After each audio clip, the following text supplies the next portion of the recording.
안녕하세요. 개인 투자자들의 성공 투자를 응원하는 여의도 주시강 2부, 저는 진행의 김은성입니다. 네, 우리 시장 오늘 하루 정말 버텨내신 개인 투자자분들 고생 많으셨습니다. 미국 CPI 충격으로 우리 시장 어느 정도 오늘 하락이 예상되기는 했지만 이 정도일 거라고 생각은 전혀 못했었고요. 정말 시장이 곤두박질 치면서 블랙 먼데이를 재현했습니다. 하지만 손 놓고 있을 수는 없겠죠. 지금 이 시점에서 어떻게 최선의 전략을 세워보면 좋을지 저희와 함께 하시기 바랍니다. 마감 상황 꼼꼼하게 살펴볼게요. 네, 오늘 우리 시장 크게 조정받으면서 마무리를 했습니다. 코스피는 3%대, 코스닥이 4% 넘는 급락세를 보였는데요. 불행 중 다행인지 우리 시장만 하락한 게 아니라 주요 아시아 증시가 일제히 조정을 받았습니다. 미국의 긴축 공포뿐만 아니라 중국 베이징에서 코로나19 집단 감염이 발생을 하면서 재봉쇄 우려도 커지고 있는데요. 일본 니케이 지수도 3%대 조정을 받았고요. 홍콩의 항생 지수도 보시죠. 항생 지수까지도 3.39% 크게 급락세를 보였습니다. 네, 그럼 우리 시장 코스피부터 자세하게 확인해 보시죠. 코스피는 1.76% 하락하면서 2,550선에서 출발했는데요.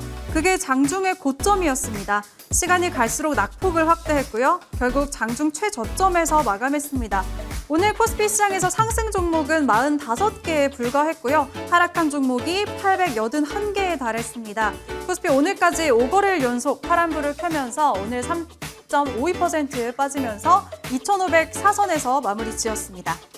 네, 코스피 수급 상황을 보시면 오늘 개인이 5거래일째 순매수하면서 시장을 방어했지만 기관과 외국인의 거센 매도 속에 하락을 했습니다. 외국인은 오늘까지 7거래일 연속 매도 우위고요. 기관은 2거래일째 매도했습니다. 이번에는 코스닥 시장도 체크해 보시죠. 코스닥 지수도 코스피처럼 출발선이 장중의 고점이었습니다. 2% 가깝게 빠지면서 852선에서 출발을 했는데요. 시작부터 참 많이 빠졌다 싶었는데 갈수록 더 급락을 하면서 결국에는 4.72% 내림세를 보인 828.77포인트로 마감했습니다. 코스닥도 수급 상황 살펴볼까요? 코스닥 시장에서는 외국인이 장 막판에 매수로 전환을 했습니다. 개인과 외국인이 각각 254억 원, 또 442억 원의 물량을 사들였고요. 반면에 기관은 금융투자와 사모펀드 중심으로 물량 크게 덜어냈습니다. 700억 원대의 물량을 순매도했습니다. 이번에는 환율도 체크해 보시죠. 미국의 5월 CPI 충격으로 연준의 긴축 우려가 커지면서 달러 가치가 상승을 했습니다. 오늘 하루에만 15원 급등하면서 한 달 만에 다시 1,280원대로 환율이 올라섰습니다. 네, 미국발 인플레이션 충격으로 시장이 하락을 했지만 그 안에서 수혜를 얻는 섹터는 급등을 했습니다. 사료주는 정부의 지원 소식까지 나오면서 강세를 보였는데요. 해외 곡물 인프라 투자 기업에 낮은 금리로 자금을 지원하겠다고 밝혔습니다. 종목들 보시면 싱송홀딩스 같은 경우에는 상한가를 갔고요. 한일사료도 27%대 급등세, 고려산업도 14% 가까운 오름세를 보이면서 7,760원의 종가를 형성했습니다. 네, 종목들 두 종목 자세하게 보도록 하겠습니다. 네, 신성홀딩스는 해외 생산업자로부터 곡물을 구매해서 전 세계에 판매하고 유통하는데요. 오늘 상한가를 갔고요. 식품주 중에서 샘표도 자세하게 보시면 샘표식품 또 샘표 ISP를 종속회사로 거느린 지주사입니다. 오늘 4거래일 만에 빨간불을 켰고요. 상한가를 기록하면서 장을 마감 지었습니다. 네, 이번에는 육계 관련주들도 한번 보시죠. 육류 가격 지수가 3개월 연속 사상 최고치를 경신했다는 소식이 있었습니다. 그중에서도 빠르고 저렴하게 소비할 수 있는 닭고기 소비가 부각이 되면서 관련주들 상승세를 보였는데요. 이지홀딩스가 10% 가까운 오름세, 또 팜스토리도 5%대 급등세, 마니커도 2.68% 상승하면서 1,915원에 거래를 마쳤습니다. 네, 윙이프도 한번 자세히 보도록 하겠습니다. 이 종목은 중국 내 자회사를 통해서 육가공 제품을 생산하고 공급하는 업체인데요. 오늘 10%대 급등을 하면서 1,650원의 종가 형성했습니다. 네, 또 특징적인 이슈를 살펴보면 넷플릭스가 오징어 게임 시즌2 제작 공식 발표했습니다. 전 세계적으로 흥행했었던 만큼 시즌2에도 시장에 관심이 쏠렸는데요. 버킷 스튜디오 같은 경우에는 주인공 이정재와 정우성이 함께 만든 소속사의 지분을 15% 보유한 점이 부각이 되면서 오늘장 상한가로 마감 지었습니다. 또 버킷 스튜디오가 최대 주주로 있는 인바이오젠까지도 동반 상승을 했는데요. 오늘 인바이오젠 장중에 상한가를 터치했다가 풀렸습니다. 그래도 10%대 크게 오름세를 보이면서 2,300원의 종가를 형성했습니다. 네, 이번에는 마지막으로 시간의 특징주 살펴보도록 하겠습니다. 시간에서 오늘 나인테크가 상한가로 마감 지었습니다. LG 에너지솔루션이 한국 오천 공장에 총 7,300억 원을 들여서 원통형 배터리 생산 라인을 신증설한다고 밝혔습니다. 이 소식에 LG 에너지솔루션의 부품을 납품하는 나인테크가 수혜 기대감으로 시간에서 상한가를 기록했는데요. 내일장까지도 상승 흐름 이어질지 기대해 보겠습니다. 네, 이렇게 오늘장 마감 상황 꼼꼼하게 살펴봤고요. 그럼 지금부터 시작합니다.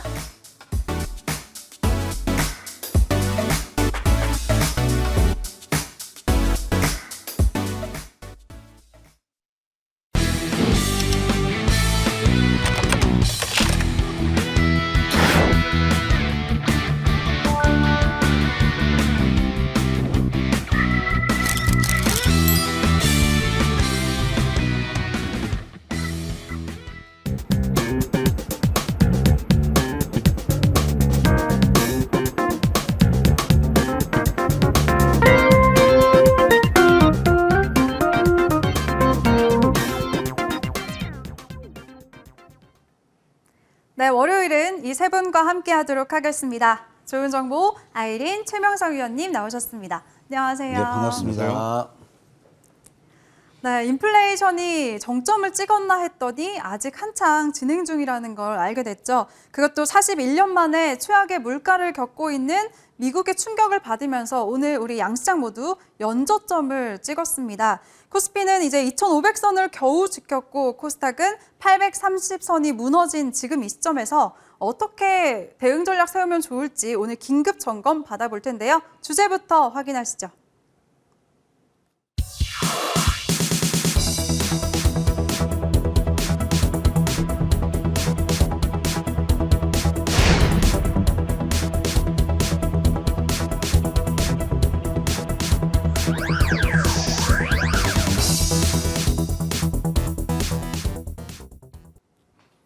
네, 주제 살펴보시면 미국의 CPI 쓰나미가 우리 시장을 덮쳤습니다.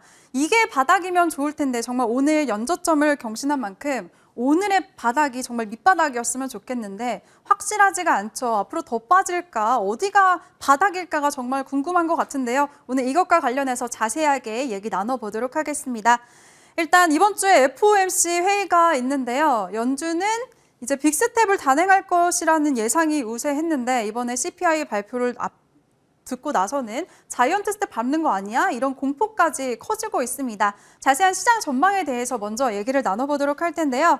일단 좋은 정보 위원님. 네, CPI 보면 3월에 정점을 찍은 줄 알았는데 그게 아니었던 거잖아요. 그래서 되게 충격을 받았는데 어떻게 보셨어요, 위원님? 그러게 말입니다. 뭐 오늘 증시를 한마디로 요약한다면 쓰나미란 표현이 맞는 것 같고 또 개인 투자자들의 입장에서 보면 패닉 장세가 아니었나 그런 생각이 듭니다. 뭐 저도 이제 전문가 활동을 하면서 오늘 또 이제 망연자실을 했으니 우리 시청자분들 얼마나 더 가슴이 아프시겠습니까?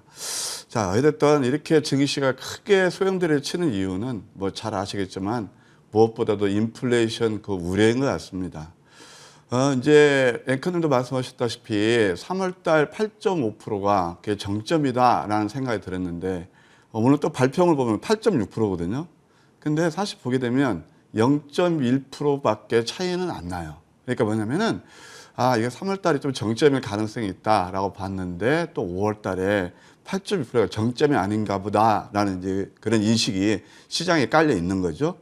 예, 뭐 바로 이런 것 때문에 오늘 주가가 크게 이동을 쳤는데요. 사실 저는 이제 보게 되면은 미국 같은 데도 1년 새 유가가 62%나 올랐고요.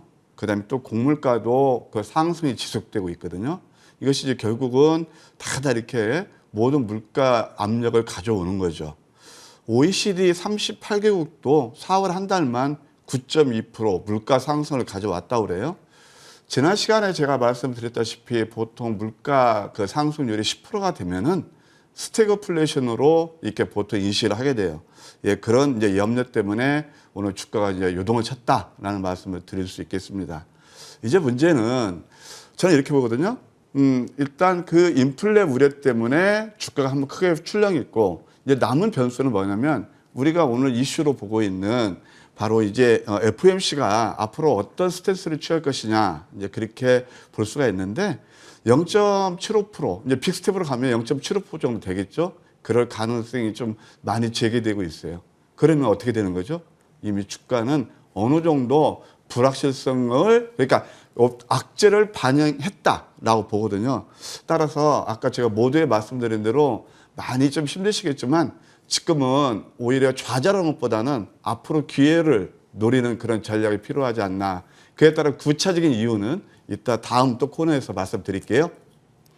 네, 알겠습니다. 좌절하기보다는 이 속에서 오히려 기회로 삼아보자라는 의견 주셨고요. 어떤 종목을 그래서 공략해야 되는지 잠시 후에 또 제가 들어보도록 하겠습니다. 네, 그럼 아이린 위원님, 연준이 이제 더 공격적인 긴축을 펼치지 않을까 하는데 금리 인상을 한다고 해서 물가가 잡히면 좋겠는데 오히려 또 경기 침체랑 맞물리면서 스태그플레이션 우려가 커질 수도 있잖아요. 어떻게 보세요? 네, 일단은 시장에서는 이제 미국의 CPI가 굉장히 예상치보다 41년 만에 최고치로 이렇게 뛰면서 이제 우리 시장에 한 번 더 이제 충격이 이렇게 나왔는데요.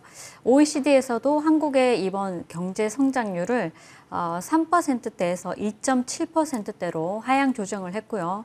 또 한국의 물가 상승률 예상치를 2.1%에서 무려 더블로 4.8%까지 이제 상향 조정을 했습니다. 이런 점으로 인해서 우리 시장이 조금 더 힘들어질 수 있다 이렇게 보여지는데 금리 인상 부분이 이제 사실 이번 달 해서 6월, 7월, 8월 해가지고 빅스텝 우려감만 또 존재를 했었는데 여기에 이어서 이제 자이언트 스텝이라고 해서 0.75% 그래서 75bp 인상 이슈가 좀 다시 한 번 더 이렇게 나오고 있는데요. 이번 달에는 사실상 뭐 바클레이스나 제프리스나 이런 일각에서는 이번 달에 금리 인상을 0.75% 단행을 할 수 있다. 뭐 이렇게 얘기를 하고 있는데 이달보다는 다음 달에 또 가능성이 조금 더 50% 이상 있다. 이렇게 좀 보고 있습니다.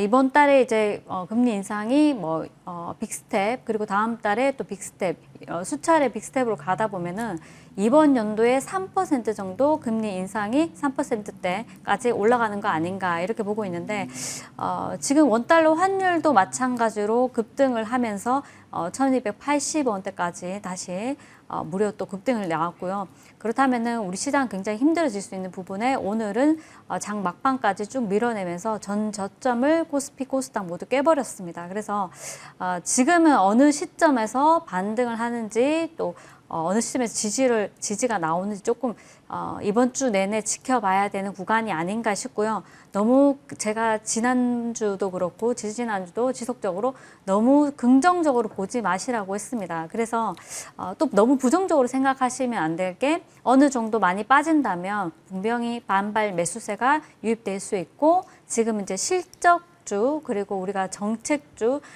본다면 뭐 태양광이나 풍력이나 이런 쪽 그런 쪽은 꾸준히 이제 우리가 관심을 가져야 되는 쪽이다. 사실 이렇게 된 부분에는 또 여러 가지 유가가 굉장히 치솟고 있고 또 중국이 봉쇄도 이제 다시 한 번 더 이제 상해에 이어서 베이징도 일부 지역은 봉쇄를 한다는 이슈가 또 나오고 있고 또 러우 사태 같은 경우도 종결이 아니라 좀 더 이제 또 진지해지는 흐름으로 가다 보니까 이런 여러 가지 부분이 시장에 악영향을 주고 있는 가운데 또 CPI까지 급등이 나오면서 뭐 지금 금리 인상 이슈가 굉장히 그 자이언트 스텝 가는 거 아닌가 이렇게 긴축 우려감이 강화되고 있는 흐름인데요. 이 안에서 조금 더 짚어드리면 14일, 15일 이제 우리가 FOMC에서 점도표를 발표를 합니다. 이제 분기 말마다 나오는 점도표인데 이게 이 점도표에서 금리 전망을 우리가 알아볼 수 있는데 이걸 보면서 이번 연도까지 금리 전망이 한 3%대까지 올라가는 거 아닌지 이걸 좀 봐야 되고 좀 더 말씀드리면은 우리가 소비가 굉장히 중요한데 이게 선행 지표고 소매 판매 지수로서 죄송합니다. 잠깐. 예. 다음에 설명하도록 하겠습니다. 네, 알겠습니다. 이번 주에 FOMC가 예정이 되어 있죠. 그만큼 변동성이 예상이 되니까 일단 조금 지켜보자라는 말씀 주셨고요. 현지 시간으로 참고로 15일의 결과를 확인할 수가 있으니까요. 시청자분들 잘 참고하시면서 결과까지 지켜보시기 바랍니다. 네, 그럼 이번에는 우리 최명석 위원님. 네네. 원래는 중국 봉쇄가 좀 완화되면 네네. 이제 시장의 악재가 하나는 사라지는 건가 기대를 했거든요. 네네. 근데 오늘 보니까 또 중국이 200명대 확진자가 생기면서 재봉쇄 가능성까지 커지고 있어요. 200명 아무것도 아닌데요. 그래요? 네. 다른 나라는 보통 하루에 수십만 명씩 나오는데, 네, 뭐 네. 이제 앞에서 두 분께서 참 말씀을 잘 해주셨는데 조금 뭐 미국장이 많이 빠졌습니다. 그래서 뭐 지금 앞에서 이제 어려운 용어도 나오고 우리 시청자님께서 처음 들어본 용어도 나올 것이고 또 여러 가지 전문 한 10가지 분야에서 나오는데 이걸 과연 우리 시청자님들이 다 이해할 수 있을까 뭐 그런 의구심도 생깁니다. 근데 어쨌든 이게 정상화되려면 현재 이제 인플레이션이 너무 높기 때문에 완화가 돼야 되거든요. 그리고 또 국제 유가가 너무 세죠. 지금 뭐 120달러까지 올랐는데 좀 이게 좀 내려와야 되고요. 또 이제 글로벌 요즘 많이 막혀 있죠. 여러 가지로 뭐 코로나 사태도 있고 러시아나 우크라이나 전쟁 때문에 뭐 곡물 그런 것도 지금 이제 글로벌 공급화가 지금 제대로 이루어지고 있지 않습니다. 그렇다면 또 이제 중국, 방금 앵커님께서 말씀하신 중국 경제가 지금 정상화되지 않다. 코로나 인해서 계속 2달 넘게 봉쇄를 더하고 있고요. 또 이제 가장 큰 것은 러시아 우크라이나의 이제 갈등이 해소가 안 됐거든요. 그래서 산재가 과정이 있는데 일단 가장 중요한 것은 이제 러시아와 우크라이나 관계가 빨리 잘 끝나야 되는데 저는 이제 개인적으로 이렇게 생각합니다. 전에 트럼프 대통령이 있었을 때는 트럼프 대통령이 전 세계 뭐 정치 경제를 꽉 끌고 갔거든요. 그때는 좀 상당히 주식이 좋았죠. 전 세계 뭐 주식이 우리나라도 괜찮은데 지금 이제 바이든 정부가 나와서는 6개월 동안 하락해도 단 한마디도 안 해요. 그래서 참 답답하고 제가 보면 이제 좀 정책의 리더, 그러니까 정부의 리더가 경제가 됐든 주가가 됐든 뭐 집값이 됐든 잘 끌고 가야 되거든요. 근데 그런 걸 무조건 뭐 미국 탓하고 러시아 탓하기에는 좀 한계가 있다. 물론 이제 거기가 세계 여파도 가장 크지만은 이제 강조하고 싶은 것은 뭐냐면은 미국 같으면 좀 바이든 정부가 예전에 트럼프 대통령처럼 강력하게 트럼프 대통령이 예전에 이런 말 했죠. 3일만 떨어지면 주식이 너무 싸다. 지금 사야 될 때다. 이렇게 해야 되는데 그런 좀 강력한 그러니까 미국이 됐든 우리 한국이 됐든 정부의 정책이라든가 리더가 좀 잘해줘야 된다. 이런 말씀 드리겠습니다. 네, 좋습니다. 결국에는 러시아와 우크라이나의 갈등 해소가 관건이다라는 좀 짚어주셨습니다. 정말 결국 인플레이션이 이제 해결이 돼야지 시장이 안정을 찾을 수가 있을 것 같은데요. 근데 식량 문제는 정말 갈수록 심각해지고 있습니다. 이번에는 인플레이션에 대한 새 위원들의 의견 한번 들어보도록 할게요. 먼저 조은정보 위원님. 네, 러시아와 우크라이나 전쟁뿐만 아니라 네. 공급망이 지금 위협받고 있는 게 가뭄 문제도 있다고 해요. 네, 맞습니다. 지금 이제 인플레이션 오는 이유가 네. 팬데믹 이후에 먼저 가장 돈이 많이 풀렸다는 거죠. 예, 경기 부양에서 돈이 많이 풀려서 유동성이 확대되는 보니까 당연히 돈의 가치가 줄어들고 그러다 보니까 물가가 상승하는 그런 어떤 저간의 이유가 있는 거죠. 그다음에 앵커님 말씀하신 대로 우크라이나 러시아 전쟁으로 인해서 공급망의 봉쇄가 되고 있다. 뭐 잘 아시겠지만 러시아 원유 수출이 뭐 공식적으로는 중단이 돼 있고 그다음에 또 이제 곡물 같은 경우는 러시아에서 그 우크라이나에 있는 흑해를 이렇게 봉쇄함으로써 공급만 차지로 오고 있는 거죠. 게다가 최근에 엊그제 어떤 이제 그 TV를 보니까 얼만큼 가뭄이 심하냐면 미국 같은 데 그 캘리포니아 곡창지대 아닌가요? 거기에서 옛날에 그 뉴딜 정책, 공항을 그 극복하기 위해서 뉴딜 정책을 하면서 후보댐을 만들었잖아요. 근데 그 수위가요, 55m나 이렇게 줄었다고 그래요. 그러니까 얼만큼 가뭄이 심한지 알 수 있겠죠. 거기뿐만이 아니고 또 뭐냐면 이제 그 라니나라고 해서 이제 그 바다 수온이 계속 5개월 동안 낮아지다 보니까 비가 안 오는 거죠.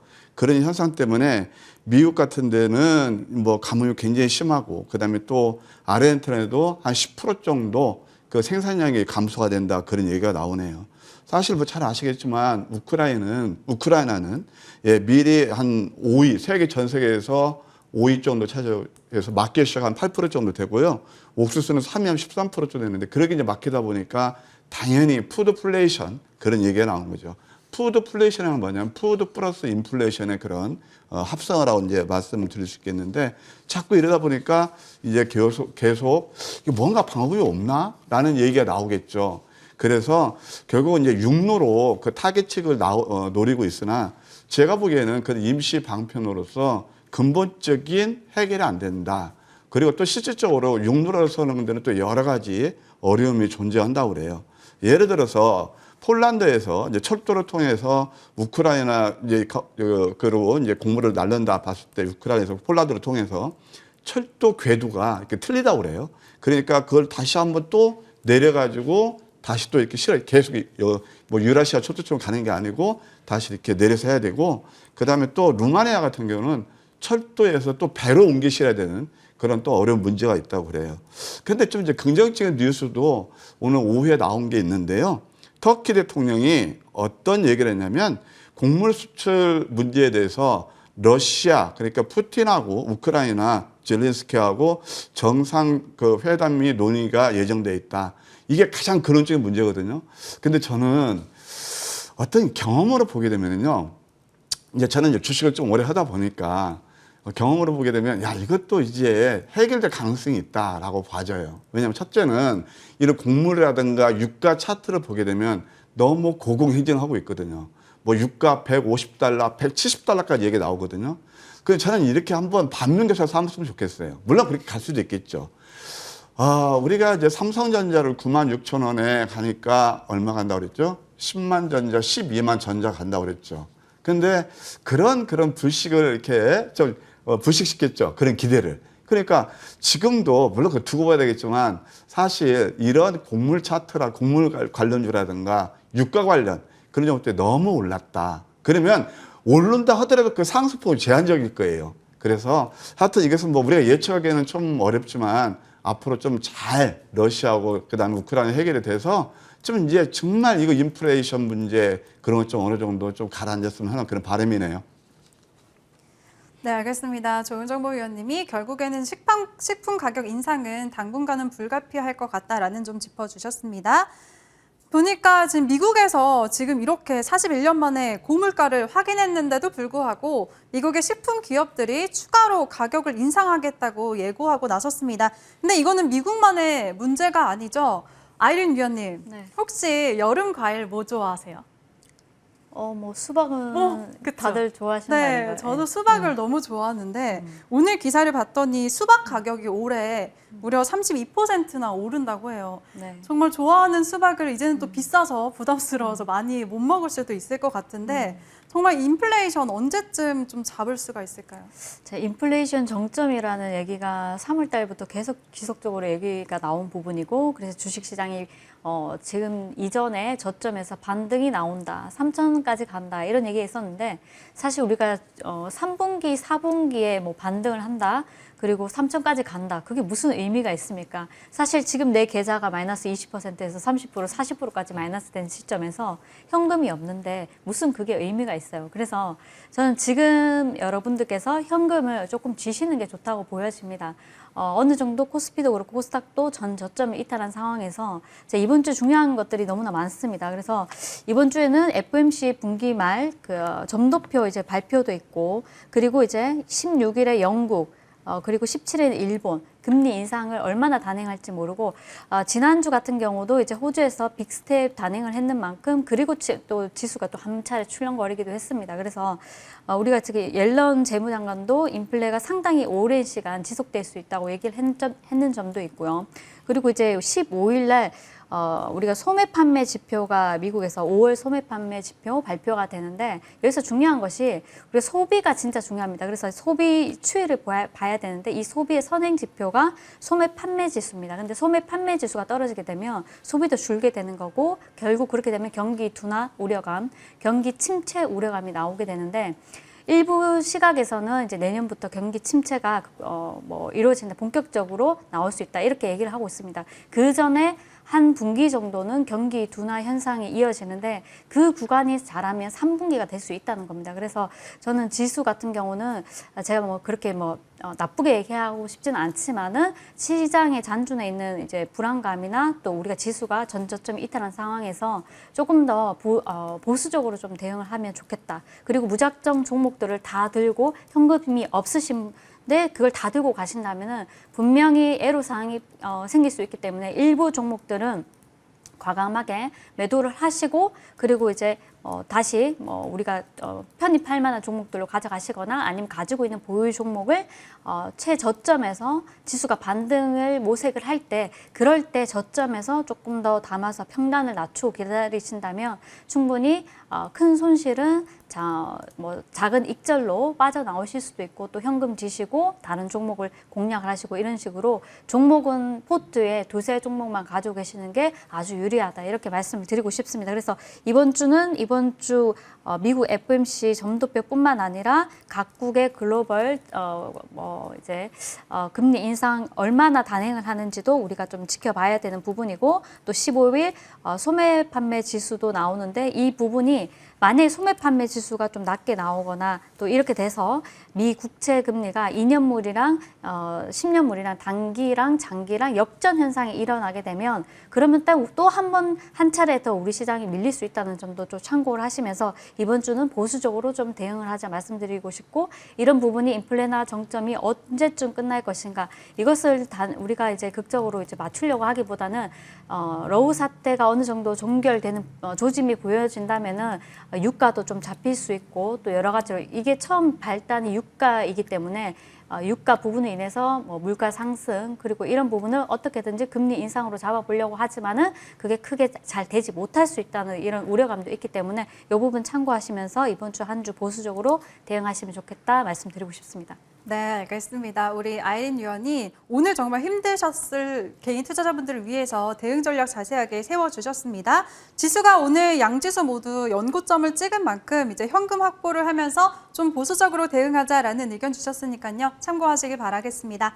네, 그럼 우리 최명성 위원님은요. 네네. 우크라이나가 가까운 폴란드와 루마니아를 통해서 이제 네. 곡물 수송 통로를 마련했다고 밝혔는데요. 네네. 앞으로 긍정적인 효과를 줄까요? 어떻게 보세요? 조금은 좀 긍정적으로 봅니다. 왜냐면 지금 한국으로 원래는 이제 수출해야 되는데 그걸 완전 러시아가 막아놓고 있거든요. 그런데 이제 다행히 이제 뭐 철도라든가 또 육로를 통해서 수출을 한다고 하는데 지금 우크라이나에 약 3천만 톤의 이제 곡물이 있다고 합니다. 근데 그것을 수출을 못 하고 있죠. 근데 이제 하다 보면은 철도를 통해야 되고 또 육로를 통해야 되고 또 육로에서 다시 내려서 또 바다에 배에 실어서 보내려면 많은 시간과 이제 비용이 많이 들거든요. 그래서 상당히 어려운 문제인데 결론적으로는 이제 쉽게 생각하면 됩니다. 이거 간단하거든요. 러시아와 우크라이나 전쟁 끝나면 되는 것이고 푸틴이 사실 권좌에서 물러나면 모든 게 끝나거든요. 근데 이게 이제 안 되기 때문에 어렵게 되는데 일단 이제 가장 무서운 게 곡물이죠, 곡물. 그러니까 전쟁이라는 것은 현재 러시아군이 한 3만 명 전사했고 뭐 우크라이나 군이 한 1만 명 정도 죽었나요. 근데 곡물이라는 것은 내년에 만약 이게 제대로 안 되면 뭐 1억 명 이상이 굶어 죽는다 이런 게 나오기 때문에 상당히 심각하거든요. 그래서 러시아 우크라이나 문제가 뭐 전쟁이든 정치적 문제가 빨리 풀리면은 이게 한 방에 해결이 되는 것이고 그렇지 않으면은 조금 이 문제가 계속 먹는 문제, 뭐 곡물이라든가 식량이 상당히 심각하거든요. 전쟁보다 심각하기 때문에 좀 보수적으로 보면서 좀 대응하는 게 낫고 아까 이제 우리 그 조은정 의원께서 여러 가지 이제 해결책을 주셨는데 일단은 또 러시아와 우크라이나가 전 세계 인구가 1억 명, 2억 명 굶어주는데 가만히 있으면 안 되겠죠. 전 세계 지탄을 받기 때문에 어떻게 보면 긍정적인 결과가 또 빠른 시일 내에 나올 수도 있다. 뭐 이렇게 저는 좋은 쪽으로 생각하고 있습니다. 네, 알겠습니다. 위원님 말씀처럼 물가가 빨리 안정이 됐으면 좋겠네요. 그럼 이쯤에서 이 상황에서 어떤 섹터, 어떤 종목을 좀 보유해야지 좀 마음이 든든할까, 오늘은 좀 하락분을 좀 만회할 수 있을까 모색을 해봐야 될 것 같은데요. 먼저 좋은정보 위원님. 네. 우리 시장의 바닥이 일단 언제일까요? 참 어려운 질문이에요. 네. 제가 이제 토요일 날 머니왕 이제 방송에 출연해서 네. 시황 전략을 얘기할 때 시황 전략 얘기 좀 안 했으면 좋겠다 그랬어요. 그만큼 힘든 양이기 때문에. 근데 또 전문가로서 그걸 회피할 수가 없잖아요. 그래서 저는 뭐 맞든 틀리든 비교적 선은 분명합니다. 저는 일단은 지금 아까 모두에서 말씀드렸지만 너무 비관적으로는 보지 말자. 그 이유를 몇 가지를 제가 설명을 드릴게요. 항상 우리가 주식을 하다 보면 주가라는 것은 실물 경기 또는 기업 실적에 앞서 선 반영하는 경우가 많이 있거든요. 그것은 이제 그랜저 검증이라고 그러는데 아까 말씀드린 대로 인플레이션 그런 이슈는 상당 부분 주가에 반영됐다. 그런 생각이 들고요. 일단 기술적으로 보면은 다다 어느 정도 단기적으로는 과매도 구간에 접어들었다라는 생각이 듭니다. 그리고 또 우리가 이제 바닥을 칠 때 제가 패닉이라는 말씀을 드렸잖아요. 그 심리적으로 패닉 현상을 유발합니다. 그게 대표적인 게 뭐냐면 상승 종목수 대 하락 종목수의 비율을 보게 되면 통상 1대9 이상이 나와요. 그러면서 물론 그래서 또 나올 수도 있겠죠. 그러니까 이럴 때가 거의 지나고 보면 지금이야 굉장히 힘들지만 지나고 보면 이게 바닥인 경우가 많았다. 그렇게 생각이 듭니다. 그래서 일단 전략을 제가 말씀드리면 지금은 매도보다는 매수 기회를 엿볼 때다. 왜? 저는 항상 그랬거든요. 많이 올랐을 때는 저는 두려워요. 많이 내렸을 때는 싸게 살 수 있는 그런 기회다. 저는 보고 있습니다. 그리고 가장 중요한 게 하나 있습니다. 전체 지금 지수는 우리가 가늠할 수가 없어요. 그래서 제가 어떤 말씀을 그때 토요일 날도 그런 말씀을 드렸거든요. 지금 숲보다는 나무를 보자 이렇게 말씀드리고 싶습니다. 그러면 하나하나 제가 설명드린 것들을 좀 구체적으로 살펴볼까요? 먼저 우리가 시장을 가늠하기가 굉장히 어려울 때 차트를 보면서 한번 우리가 미래를 어느 정도 알 수 있거든요. 그러면 나스닥이 이제 굉장히 지금 급락이 났는데 나스닥 차트를 한번 보실까요? 이게 바로 나스닥 죄송합니다. 환율 차트고 나스닥 차트거든요. 그러면 지금 음봉 3개로 주면서 오실레이터가 지금 10 이하로 떨어질 겁니다.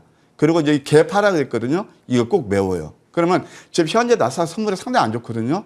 제가 그리는 그림은 이렇습니다. 오늘 여기서 성골 모양의 도지를 만들 가능성이 있어요. 그러니까 성골 모양의 도지를 만들면 그 갭을 한 번, 두 번 이렇게 메우는 거거든요. 그럼 이것을 메울 가능성이 있다. 이렇게 보아지고요. 이제 국내 증시로 돌아와서 보시게 되면은, 무엇보다도, 국내 증시 한번 볼까요? 일단 종합주가지수예요. 이거 이제 소위 말해서 지지선을 이탈했어요. 근데 이걸 한번 딱 보시기 바랍니다. 과거에 오실레이터 0에 육박했을 때는 최소한 기술적 반등이 나왔거든요. 이때도 그렇고, 이때는 이제 3중 바닥이 나왔고, 지금은 이제 4중 바닥이 나오고 있어요. 그래서 이것도 오늘 역시 똑같이 갭 하락했죠. 이럴 때 우리가 매도는 아니다. 오실레이터에 0에 육박하면 뭐 이런 말씀 드려서 모르겠지만 저 개인적으로 장롱 속에 있는 돈 꺼내서 주식 사야 된다. 저는 그렇게 외치는 사람입니다. 그래서 굉장히 힘들지만 이제 가격 메리트를 굉장히 많이 만족했다. 지수가 이렇게 고점 대비 20% 이상 빠지면 웬만한 종목들 반토막이잖아요. 많이 싸졌죠. 코스닥도 한번 보실까요? 역시 코스닥도 마찬가지예요.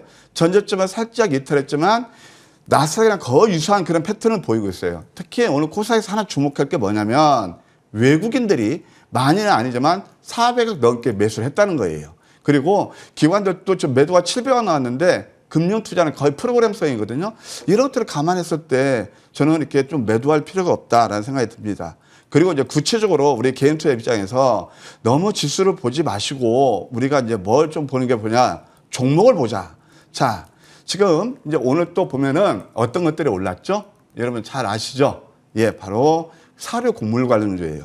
제가 머니왕 출연해서 이 종목을 207% 크게 상승 오른 종목이거든요. 완전 황금 맥점 전략에서. 근데 토요일 날 특별히 강조했습니다. 제가 여러 종목을 리뷰하면서 이 종목은 아주 맥점이 왔네요. 그래서 오늘 이거 우리 같은 경우는 해서 오늘 11,100원에 매수했는데 멋지게 상한가 제일 먼저 뽑았죠.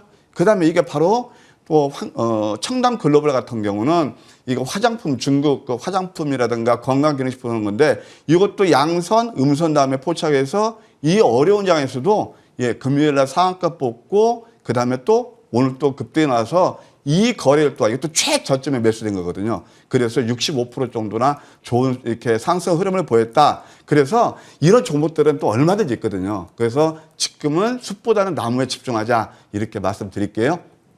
네, 알겠습니다. 조은정보 위원님은 지금 매도보다 오히려 매수 기회를 엿볼 때다라고 말씀해 주셨습니다. 시청자분들 너무 부정적으로 보지 마시고 오히려 저렴해진 저가 매수할 기회를 한번 찾아보자라는 관점에서 말씀해 주셨고요. 이렇게 어려운 장 속에서도 크게 수익을 냈던 종목들 언급해 주셨죠. 잘 참고하시기 바라겠습니다.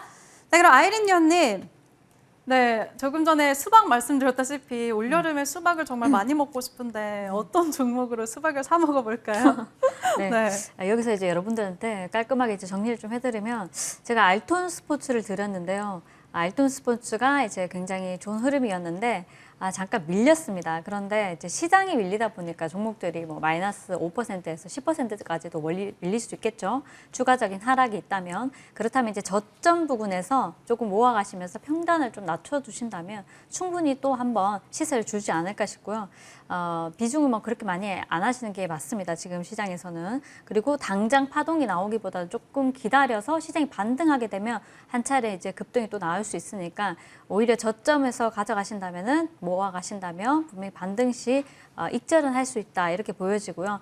자, 일단은 한일 사료를 좀 봐드리도록 하겠습니다. 지금 글로벌 식량 쇼크가 24년까지 이어진다는 이슈가 있었고요. 앞서서도 좋은 조모님께서 말씀 주셨는데 라니나 현상으로 인해 가지고 식량 악화가 더욱더 지속될 것이다 이렇게 보고 있는데 동사 같은 경우는 한번 이제 굉장히 시세를 크게 내고 이제 몇 달 동안 이제 뭐 크게 움직임이 없었습니다. 그래도 한 달에 한 번씩은 급등이 나오는데 오늘 같은 경우는 시장에 갈 종목이 없고 어제까지만도 오늘 어떤 종목을 또 드려야 되나 이렇게 고민을 많이 했었는데 오늘 이제 우리가 고비중 종목을 매도를 시켜버리고 이제 시가 및 눌림목에 동사를 이제 추천해 드려서 27% 급등이 나왔습니다. 이렇게 하지 않으면 계좌가 녹아내려가는 시장에서 가만히 계시면 안 된다. 물론 좋은 종목을 비중을 짧게 뭐 10%씩 한 3종목 정도 있다. 그러면 가능성이 있지만은 그게 아니라 풀매수를 해서 내가 뭐 현금이 없다. 그리고 종목은 너무나 많다. 이러신 분들은요. 어느 정도 정리를 하시고 갈 종목에 탑승하셔가지고 짧게 시세를 낼 종목 테마주라고 나쁘지 않습니다. 수익만 주면 된다는 생각으로 다양하게 매매 전략을 조금 좀 전개를 하시는 게 좋다 이렇게 말씀을 드리고 싶고 샘표도 마찬가지입니다. 오늘 샘표 같은 경우도 신성홀딩스가 상한가 20% 이상 급등을 하면서 샘표 같은 경우도 57,500원 평단을 확보하게 되면은 이제 충분히 익절할 수 있다 이렇게 말씀드렸는데 이런 종목도 이제 우리가 우리 가족방에서 말씀드린 건데 상한가를 갔습니다. 그냥 이런 것들도 항시 반반 전략으로 가는 종목들은 대응을 하신다면은 충분히 상한가 수익도 나올 수 있겠죠. 그리고 이지홀딩스도 있습니다. 이지홀딩스도 마찬가지 오늘장 시세를 좀 내줬는데 동사 같은 경우는 제가 주식 톡톡에서 화요일 날 추천해드리고 많이 밀어냈었는데 오늘 저점에서 급등이 나오면서 18% 5,250원 나와주면서 한 분도 빠짐없이 잘 매도하셨으리라 생각을 하고 추가적인 상승도 한 번 더 가능하지 않을까 싶습니다. 한 번 더 상승이 나온다면 잘 빠져나오시면 좋겠고요. 또 이전에 이제 로보티즈 같은 경우도 저점에서 20% 이상 수익이 나왔는데 한 2주 정도 시간은 걸렸지만 재료가 나오면서 충분히 좋은 수익이 좋았고요. 미래생명자원 마지막으로 말씀드리면 제가 이 종목은 장중에 2번 언급을 해서 무료 톡방에 딱 집어드렸습니다. 그리고 한번 급등이 나오고 마지막 아직까지 이제 시작이라고 말씀드리고 미래생명자원 시간에서도 7% 급등을 해주었습니다. 그래서 이렇게 이런 종목들이 가는데 혼자서 안 가는 종목을 가만히 가지고 계시게 되면은 지수가 더 빠져버리면 지금 미장이 나스닥이 3% 마이너스 그리고 다우 지수, S&P 500 지수도 마이너스 2%이기 때문에 무작정 현금 염대 끌고 가지 말자, 대응을 하자 이렇게 말씀드리고 싶습니다. 네, 알겠습니다. 정말 이렇게 어려운 시장 속에서도 저렇게 상승한 종목들이 많았었나 싶을 정도로 아이린 위원님이 종목 많이 언급해 주셨는데요. 함께하고 싶으신 분들은 오늘 방송 후에 또 무료 공개 방송까지도 준비가 되어 있습니다. 많은 참여 부탁드릴게요. 네, 그럼 우리 최명성 위원님. 네네. 네, 위원님은 어떤 종목, 어떤 섹터를 좋게 보실까요? 이제 앞에서 두 분이 말씀 다 하셨고요. 오늘은 장이 안 좋아서 다 전문가들 보는 건 다 똑같습니다. 뭐 곡물주, 식품주 다 똑같아요. 그래서 다 말씀 잘 하셨으니까 저는 그만 됐고 저는 이제 바닥줄 좋아하는데 바닥에서 움직이는 종목이 별로 없거든요. 그래서 제가 종가에 가서 바닥줄 한 종목 멋지게 설명해 드리겠습니다. 네, 알겠습니다. 시장이 어려운 만큼 조금 더 신중하게 종목을 선정해 주신 것 같습니다. 잠시 뒤에 들어보도록 할게요. 그럼 오늘장 주제에 대한 이야기는 여기서 마무리하도록 하고요. 내일장 이슈왕 살펴보겠습니다. 네, 내일장 첫 번째 이슈입니다. 현지 시간으로 14일부터 15일까지 FOMC 정례 회의가 예정돼 있습니다. 시장은 대체로 연준이 기준금리를 한 번에 0.5%포인트 올리는 빅스텝을 단행할 것으로 예상을 하고 있는데요. 일부 전문가들은 이번에 0.75%포인트 금리 인상으로 시장을 놀라게 할 수도 있다고 보고 있습니다. 과연 연준이 어떤 정책을 펼칠지 한번 주목해 보시죠. 두 번째 이슈입니다. 현지 시간으로 14일 미국의 생산자 물가지수 PPI가 발표됩니다. 전문가들은 5월 PPI가 전월 대비 0.8% 올랐을 것으로 전망을 하고 있는데요. 자세한 결과 지켜보시죠. 세 번째입니다. 한국은행이 지난달 26일 열린 금융통화위원회 의사록을 공개합니다. 한은은 기준금리를 0.25%포인트 올린 1.75%로 결정을 하면서 2달 연속 인상을 했는데요. 의사록에서 향후 통화정책 방향성을 가늠해 볼 수 있는 힌트가 나올지 주목해 보시기 바랍니다. 마지막 이슈입니다. 내일부터 위니아에이드, 레이저셀, KB 제21호 스펙, 교보 12호 스펙, 보로노이까지 모두 무려 5곳이나 동시에 공모주 청약을 접수합니다. 관심 있으신 분들은 공모가와 일정 참고하시기 바라고요. 시장 분위기가 좋지 않지만 얼어붙은 시장 분위기를 살려낼 수 있을지 한번 기대해 보도록 하겠습니다. 이상 내일장 이슈왕이었습니다.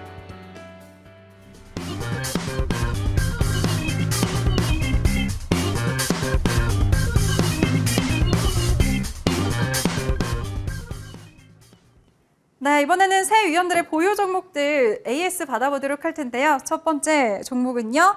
좋은정보위원회 이지트로닉스 한번 보도록 하겠습니다. 3월 8일에 진입을 했고요. 지금 목표가가 최고가 넘어섰습니다. 목표가를 넘어섰습니다. 지금 현재 최고가 수익률 37% 넘어가고 있는데요. 위원님, 네. 요즘에 매수가 근처로 좀 내려와 줬는데 다시 잡아볼까요? 최명석 의원님께 너무 미안해서 짧게 얘기할게요. 자, 일단 이지트로닉스는 뭐 잘 아시겠지만 MPC와 쌍벽을 이루는 폐배터리 그 관련주거든요. 여전히 관심권에 두셔야 되고요. 일단 뭐 한번 이제 시장은 봐야 되겠지만 제가 볼 때는 15,000원 이하에서는 접근해도 무리 없겠다. 어디까지 볼 수 있느냐? 대략 한 18,000원까지는 상승이 기대될 자리에 있다. 이렇게 예스 드릴게요. 네, 좋습니다. 15,000원 이하에서는 신규 진입도 가능하다라는 의견 주셨습니다. 네, 그럼 두 번째 종목 한번 AS 받아보도록 하겠습니다. 아이린위원회 고려산업 한번 볼 텐데요. 3월 22일에 진입을 해서 무료 수익률이 227%가 넘어갑니다. 사료주 아직도 끝나지 않았죠, 위원님? 네, 다시 한 번 더 이제 시세를 주면서 앞서서 말씀을 한번 드렸었는데 곡물 사료주들이 오늘 또 급등이 시장에 갈 종목들이 없다 보니까 이쪽으로 다시 또 매수세가 몰리는 흐름입니다. 단기적으로 보시고 주 초반 공략 가능하니까요. 화요일, 수요일 이렇게 보시면서 짧은 수익 가져가시면 좋을 것 같습니다. 네, 좋습니다. 단기적으로 대응하자는 의견 주셨네요. 잘 참고하시기 바랍니다. 네, 그럼 마지막으로 우리 최명성 위원의 종목 샘표식품 보도록 할게요. 4월 19일에 진입을 했습니다. 4월 26일에 최고가를 터치하고 좀 쉬어갔는데 오늘 위원님 되게 큰 반등이 나왔어요. 네네. 네. 장중에 한 18% 정도 상승이 나왔고 아침 방송에서 샘표와 샘표식품을 같이 봤는데 샘표는 이미 상한가를 갔고요. 이 종목도 이제 바닥에서 거래량이 들어왔기 때문에 뭐 하루 이틀 정도는 더 갈 수 있으니까요. 한 5만 원에서 5만 2천 원 정도 보면서 대응하셨으면 좋겠습니다. 네, 알겠습니다. 좀 더 지켜보자라는 의견 주셨습니다. 대응 전략 잘 참고하시길 바랄게요. 새 위원들의 보유 종목들 화면으로 정리해 보시죠.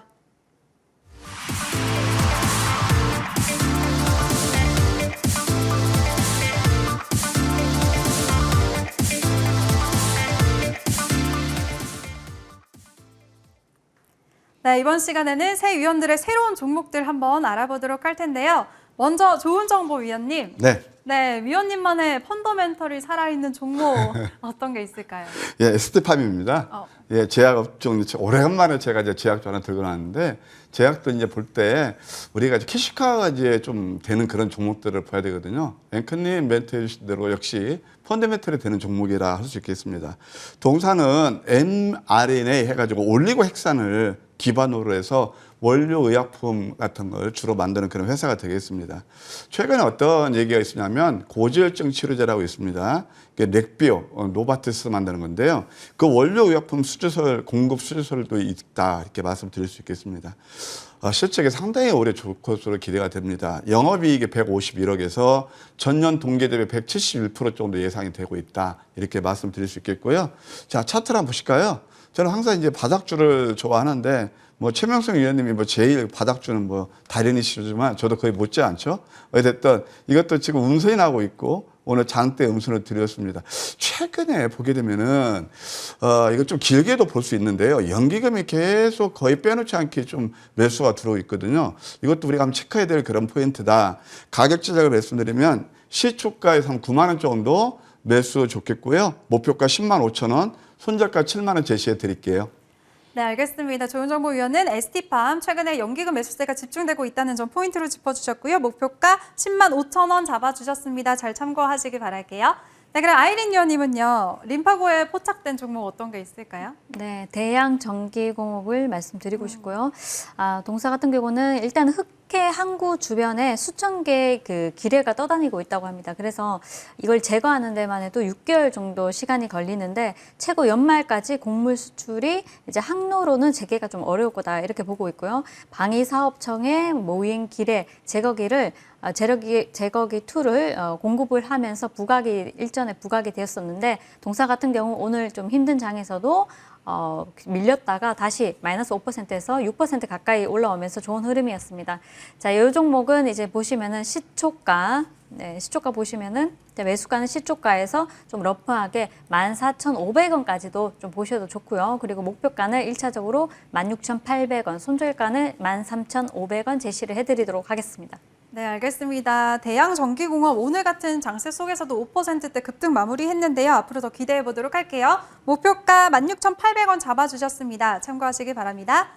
네, 마지막으로 우리 최명성 위원님은 아까 전에 더 신중하게 고민을 하신 것 같더라고요. 오늘 네. 6시간 반 동안 어떤 종목을 쳐다보셨을까요? 네, 아침부터 이제 눈에 들어온 종목이 이지바이오라는 종목이 있는데 이제 이제 식품, 곡물, 사료 관련주가 되겠습니다. 그래서 식료품 관련 주식인데 동물용 약품이라든가 배합사료 또 기능성 식품의 제조 판매를 하고 있는 회사가 되겠습니다. 그래서 항생제 대체로 사용되는 미생물제 추출제를 주요 식품으로 하고 있는데 주요 제품으로 하고 있는데 많이 이제 앞으로 효소 문제라든가 여러 가지의 좋은 반응을 일으키고 있습니다. 자, 차트 보면 설명드리겠습니다. 오늘 보시면 샘표라든가 또 신성홀딩스가 상 가면서 또 그 바닥에 있는 종목이 움직였는데 이지바이오, 이지홀딩스가 같은 종목이죠. 같은 계열사인데 이지바이오가 조금 먼저 앞서서 움직였거든요. 근데 전 이 종목을 보고 있었는데 오늘 장중에 한 8% 정도 간 것 같아요. 8% 갔다 밀렸는데 내일 한번 간다면 이 앞에서 한 상한가나 한 20%에서 50% 갖고 한 일주일 전에도 상한가가 나왔어요. 그래서 내일 간다면 이제 목표가 한 7,000원 잡으시고 손절가는 이제 한 5,500원 잡으시고요. 이 종목이 바닥권에서 움직이고 있기 때문에 이 종목 이지바이오, 이지홀딩스 이 두 종목 보면서 이지바이오 보면서 좀 대응했으면 좋은 결과가 나오지 않을까 이렇게 생각하고 있습니다. 네, 알겠습니다. 최명성 위원은 사료주 안에서 이지바이오 아직까지 많이 안 오른 것 같다. 바닥권에 있다라는 관점 짚어주셨고요. 목표가 7,000원 잡아주셨습니다. 함께 하시면서 큰 수익 얻으시길 바랄게요. 네, 살펴본 위원들의 새 종목들 화면으로 정리해 보시죠.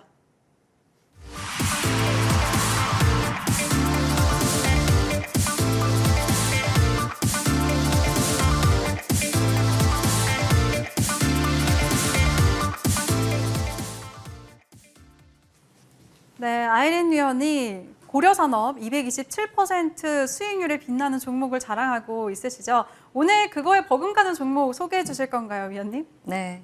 네. 제가 지금 무료 톡방에서 지속적으로 종목을 드리고 AS도 해드리고 있고요. 수익도 내드리고 있는데 오늘도 미래생명자원 2번 공략을 또 해드리고 있습니다. 오늘도 이제 급등 나오는 종목들도 꽤 있었고요.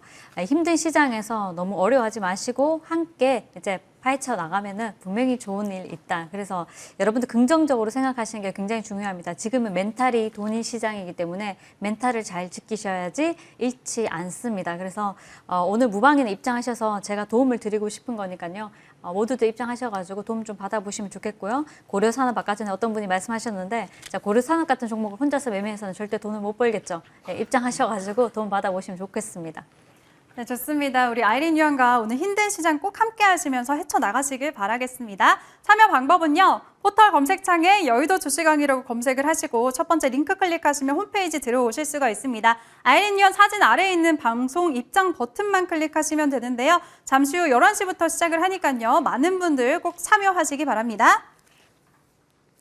네, 이쯤에서 미증시 상황 한번 살펴보도록 하겠습니다. 지난 주말에 마감한 미증시 3대 지수 일제히 또 급락세가 나왔죠. 현재의 상황을 살펴보니까 또 암울하네요. 다우존스가 2% 가깝게 밀리고 있고요. 나스닥까지도 3%대 하락, 또 S&P 500 지수까지도 2.54% 일제히 또 급락세를 보여주고 있습니다. 내일 우리 시장은 반등하기를 좀 기대해 보도록 하겠습니다.